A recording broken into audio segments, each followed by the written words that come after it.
Dios te ha escogido para que estés aquí el día de hoy, ¿sí? No es nada más que, pues bueno, es el domingo de resurrección y hay que ir a la iglesia.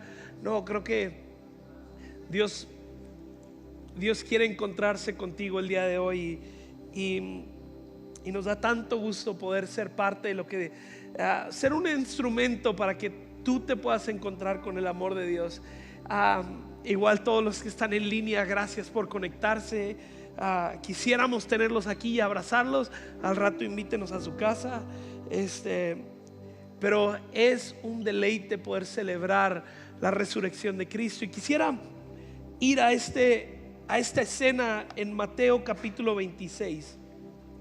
Si me acompañas en tu Biblia, Mateo capítulo 26, versículo 1 y 2. Interesante, todos los 4 evangelios, ¿sí? Que tenemos 4 evangelios, 4 perspectivas, 4 diferentes enfoques acerca de la vida de Jesús. Todos mencionan esto de una u otra manera. Y dice, cuando Jesús terminó todas estas palabras, venía haciendo varias cosas, ¿sí? Ya entró en Jerusalén, hizo la entrada triunfal, varias cosas muy importantes. Dijo a sus discípulos: ustedes saben que dentro de 2 días se celebra la Pascua y el Hijo del Hombre será entregado para ser crucificado. Ahora, la Pascua, hay un montón de festividades que los judíos celebraban a través del año, ¿sí? Que Dios les había mandado. En tal temporada celebren esto, en tal mes celebren esto, hay un montón de fiestas que los israelitas año con año celebraban, y todas eran para recordar, simbolizar actos de Jesucristo, de Dios, liberaciones gloriosas, victorias, salvación, diferentes símbolos religiosos que tenían que estar recordando y recordando. Pero Jesús, de todas las fiestas, Jesús escoge Pascua para ser el momento donde Él va a hacer su obra suprema, su muerte y su resurrección. No escogió el día, había una fiesta donde, una celebración, pues, donde se tomaba un cabrito y ponían sus manos sobre este cabrito, simbolizando: aquí descargamos nuestro pecado, y luego echaban al cabrito fuera del campamento como para que sus pecados estaban siendo alejados de ellos, ¿no? Había otras celebraciones donde celebraban la dependencia de Dios, de las fiestas de la cosecha, de la lluvia y la nueva temporada. Y hay diferentes fiestas muy interesantes para estudiarlas, pero Dios escoge la Pascua de todas las que pudo haber escogido. Y en cierta manera Jesús está diciendo: esa Pascua que tanto celebran está apuntando a este momento, está simbolizando y está marcando la dirección hacia lo que yo vengo a hacer. Entonces, para entender a Jesús, entender Pascua tiene un gran impacto. Pascua, o la fiesta de los panes sin levadura, era esta fiesta que celebraban. Eran 7 días que celebraban la Pascua, donde estaban recordando los israelitas el momento cuando Dios los saca de Egipto. Fueron panes sin levadura porque tenían que salir rápido de Egipto. El faraón les dice: hey, lárguense de aquí, israelitas, no quiero nada con ustedes. Y entonces rápido tienen que salir, y no tienen tiempo de tener provisiones para el camino que les tocaba. Entonces el pan toma tiempo. El pan tiene que ser leudado, tiene que esperar algunas horas y luego ser metido al horno para que se infle y todo eso. Aquí no tenían tiempo, así que rápido solo agarraron la masa sin leudar, prepararon algunos panes y salen corriendo. Entonces la fiesta de los panes sin levadura era precisamente eso, la liberación de Egipto, y lo recordaban. Pero ahora Jesús estaba diciendo: ahí inició el éxodo de Israel. El éxodo es la salida de un lugar para ir a la tierra prometida. Acá Jesús está diciendo: hey, ahora yo no nomás los estoy liberando de Egipto, este lugar opresivo donde ustedes eran esclavos por 400 años y tenían que, y su valor como seres humanos era cuántos ladrillos puedo producir al día. Básicamente para eso existían los israelitas. Jesús está declarando: ahora yo vengo a liberarlos del verdadero imperio corrupto que está no sobre los israelitas, sino sobre la raza humana, y es el pecado, la esclavitud al pecado. Todo el sistema bajo el que vivimos desde el inicio hasta el día de hoy es el mismo. Es un sistema, no es económico, no es gubernamental, es el sistema corrupto bajo el pecado, donde todo está basado en base a la avaricia, en base a la envidia, en base al orgullo, en base a la lujuria, en base al pecado. Todo encuentra su motor en el pecado. Y Jesús viene: yo vengo a liberarlos del pecado. Y estábamos esclavizados. El Egipto para nosotros simboliza el reinado del pecado sobre nosotros, del cual no podíamos salir. Y Jesús dice: hey, viene un nuevo éxodo. La razón de hacerlo en Pascua, la razón de que el Hijo de Hombre iba a ser entregado en Pascua, era porque recuerden, aquí inicia un nuevo éxodo. Ahora, antes de Egipto, ahora de las garras esclavizantes del pecado. Pero hay otro significado a la Pascua. Pascua literalmente significa, pudiéramos decirlo así en mexicano, como pasar de lado, o pasar por encima y no entrar. Porque Pascua estaban también recordando, sí, la liberación de Egipto, pero también si recuerdas, fueron 10 plagas las que sucedieron, que Dios envía para liberar al pueblo. Pero pasa la primera plaga y Faraón se vuelve a endurecer y los vuelve y dice: no los dejo. Pasa una segunda, tercera, cuarta, y dice no. La 10ª plaga fue cuando Dios suelta de cierta manera al ángel de la muerte. Lo describe así el autor del Éxodo, ¿no? La misma muerte entra en el campamento, entra en la ciudad, tanto en donde están los israelitas como donde están los egipcios y cualquiera que vivía ahí. Y cuando la muerte iba pasando por ahí, veía en las casas de los israelitas las puertas marcadas con sangre de un cordero inocente, y entonces pasaba de lado de esas casas. No podía entrar ahí porque había un pacto ahí, había una sangre que le dijo: hey, por aquí no puedes entrar. Y entonces sí, había un poder. El poder de Faraón era el absoluto. Era ¿quién se iba a poder librar de Faraón? 400 años de esclavitud y ni siquiera la menor esperanza de poder ser liberados. Ni siquiera 9 plagas poderosas los pudieron liberar. Pero había un poder más grande que Faraón, que era la muerte misma. Y en ese entonces Jesús estaría declarando esto. En ese entonces la muerte pasó del lado de sus casas, porque había un símbolo ahí. Ahora no solo es que va a pasar, ahora voluntariamente Jesucristo iría Él mismo a vencer la muerte. Ya no para que pasara, sino para destruirla por completo. Y es este Jesús, el Hijo de Dios, que voltea y les dice: ahí viene la Pascua. Abran sus ojos, abran su entendimiento. Voy a redefinir completamente lo que significa la Pascua. Y dice: y el Hijo de Hombre va a ser entregado para ser crucificado. En la cruz del Calvario suceden varias cosas al mismo tiempo. En la cruz del Calvario, por un lado, el ser humano comete el máximo pecado. Algún teólogo lo dijo así: asesinamos a nuestro Creador.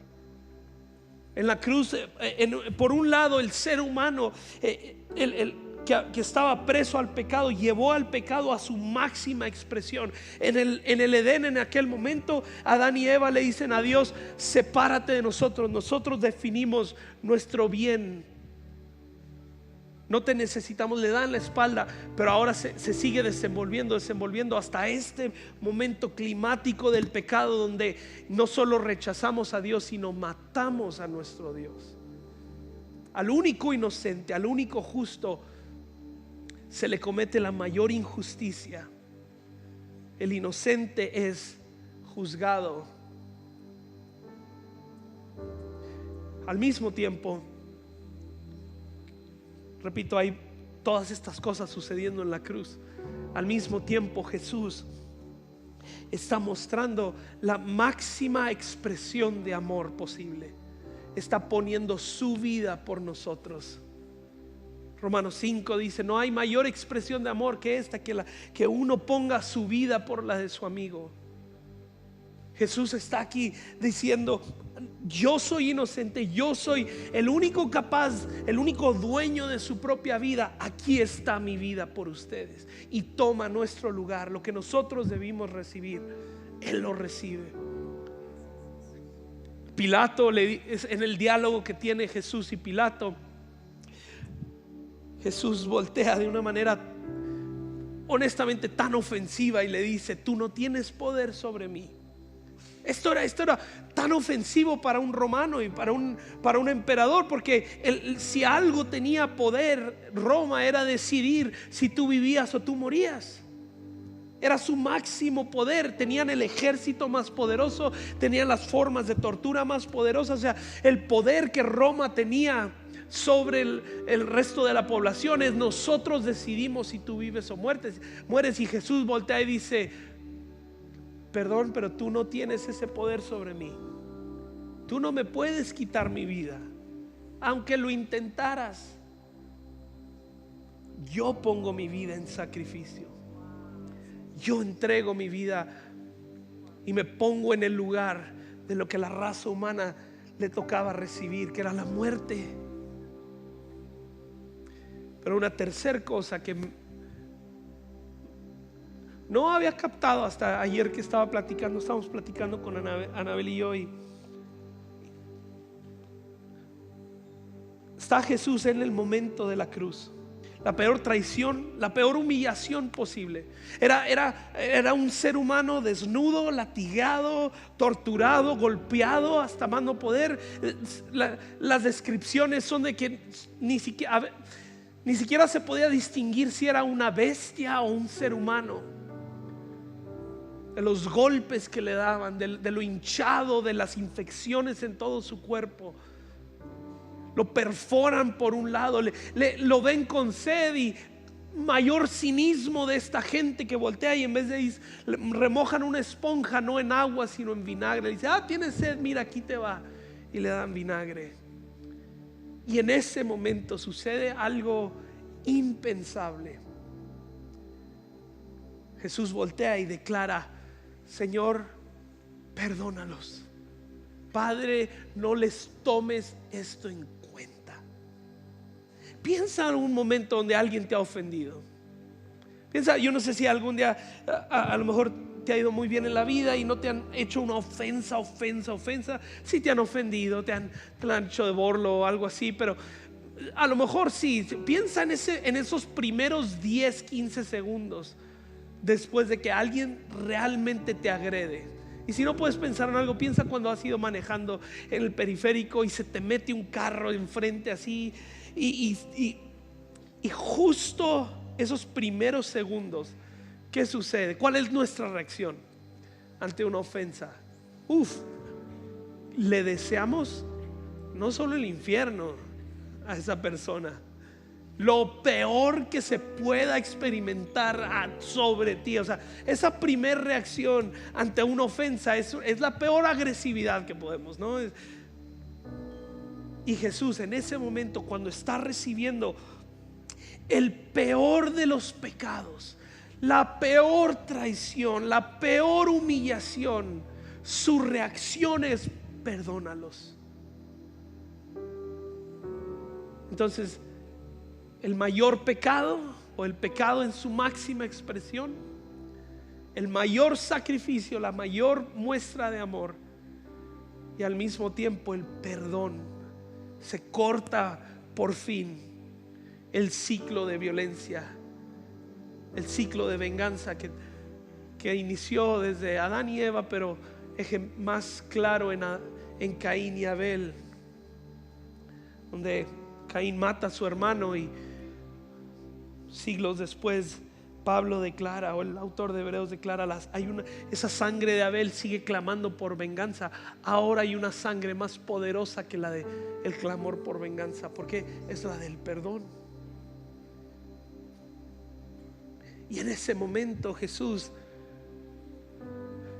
recibe todo esto, y por ser el único justo, es el único capaz de ponerse en nuestro lugar y recibe la consecuencia del pecado, que es la muerte misma. Pero ahora no estaba nada más recibiendo una consecuencia, que esta es la locura de la crucifixión. Cuando todo el mundo veía a alguien derrotado, cuando todo el mundo veía la crucifixión, era Roma diciendo: miren lo que le hago a sus reyes.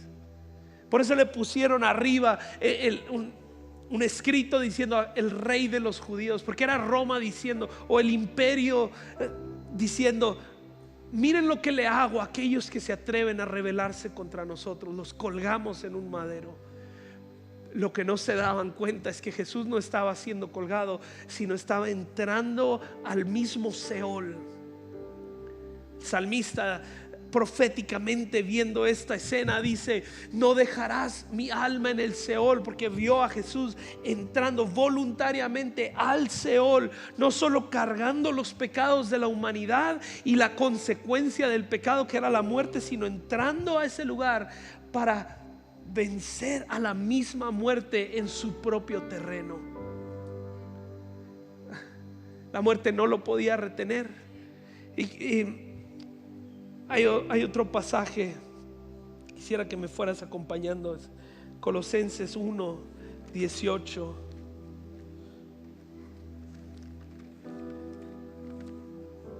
Este momento donde Jesús va y enfrenta la misma muerte y vence la muerte. La muerte no lo pudo retener, no tenía autoridad sobre él. Y pensando un poquito, la crucifixión es una locura. ¿Cómo puedes pensar que alguien se está haciendo rey cuando está siendo denigrado de tal manera? ¿Cómo puedes pensar que alguien está venciendo algo cuando está siendo desangrado? ¿Cómo puedes pensar que alguien está conquistando cuando están ridiculizándolo de tal manera? Pero todo cambia con la resurrección. Romanos 8 dice que condenó al pecado en la carne, y así fue y venció a la misma muerte. Y un ser humano resucita.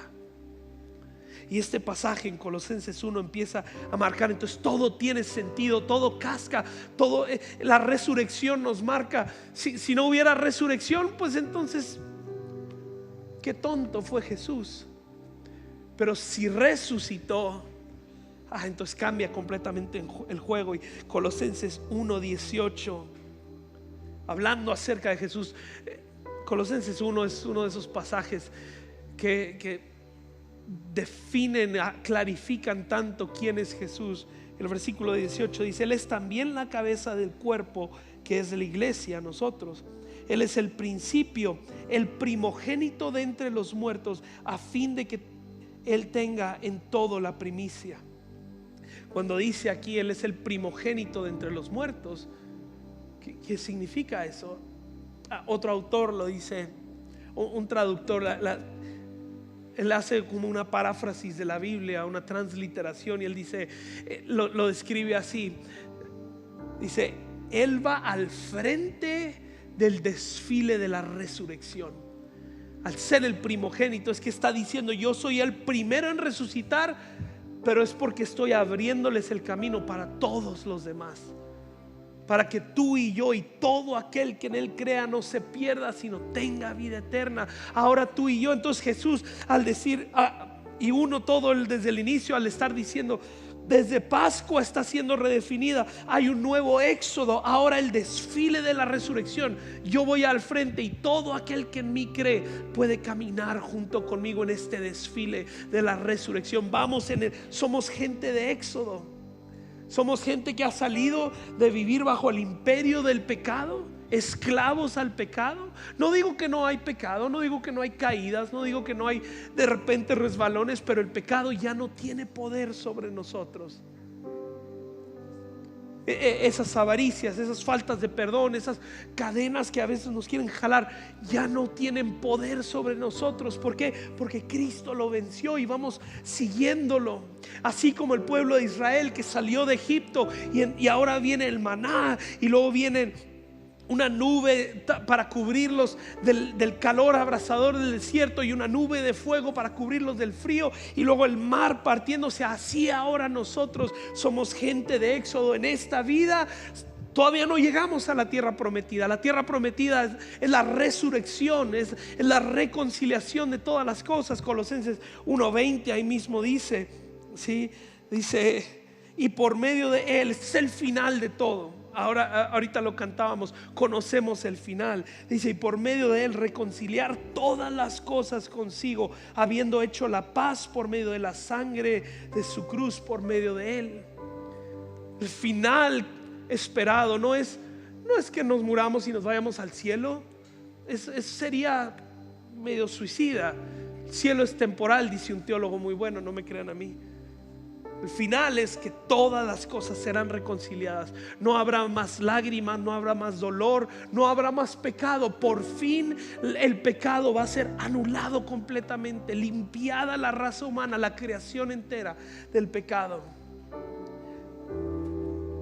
Y la muerte destruida por completo, ya fue vencida.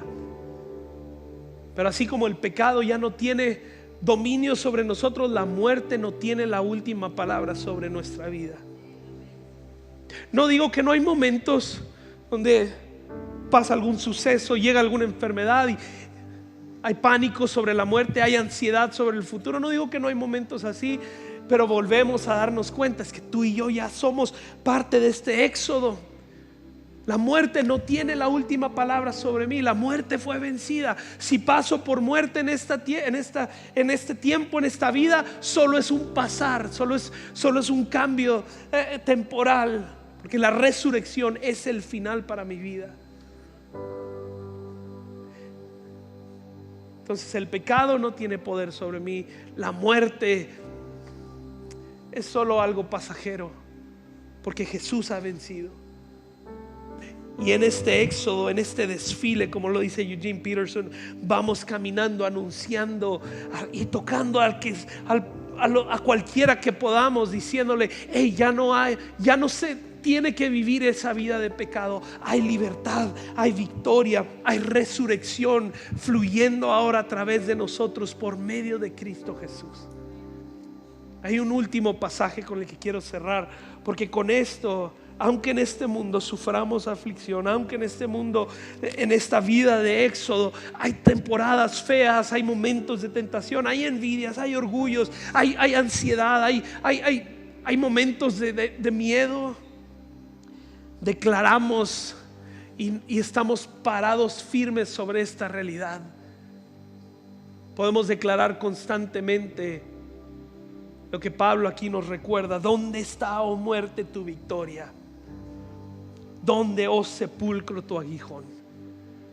Porque nosotros hemos vencido, nosotros hemos sido liberados por la victoria y la potestad de Jesucristo. El poder de la resurrección ahora está en nosotros.